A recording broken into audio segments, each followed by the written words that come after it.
সাইবনে নন্দদুলালের উৎসব দেখতে যাচ্ছি। আর দেখো বানা ওরা চলে এসছে। পিসি আর ঠাকুমা কিন্তু এই একই অটোতে উঠতে পারেনি, কারণ আমরা অলরেডি 7 জন ছিলাম। তো যথারীতি আমি, বাবা, মা, ভাই, বানা, এই 5 জন কিন্তু আমরা একটা অটোতে ছিলাম, আর পিসি আর ঠাকুমা অন্য অটোতে গেছিল। আমার বরাবরই সাইবনাতে আসতে ভীষণ ভালো লাগে।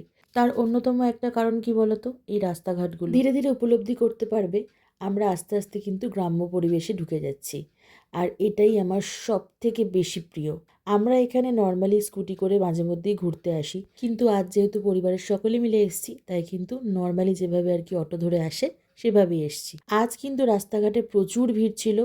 তোমরা এই সময়টা ফাঁকা দেখলেও আমরা যে ভিড়টা পেরিয়ে এসেছি সেটা বলার নয়। আজকে প্রচুর অটো, টোটো, ট্রেকার, ভ্যান, সব রকম যানবাহন কিন্তু রাস্তায় প্রচুর চলাচল করছিল, কারণ আজ মাঘী পূর্ণিমা। আজকে কিন্তু একটা চূড়ান্ত রকমের ভিড় হয় নন্দদুলালের দর্শন করার জন্য। আমরা যখন আগে নীলগঞ্জ আসতাম ঘুরতে, তখন কিন্তু এই রাস্তা দিয়ে যেতে হতো আমাদের। তো চলে এসেছি আমরা প্রায় নন্দদুলালের মন্দিরের কাছাকাছি। নেক্সট ভিডিওতে আবার তোমাদের সাথে দেখা হচ্ছে। টাটা।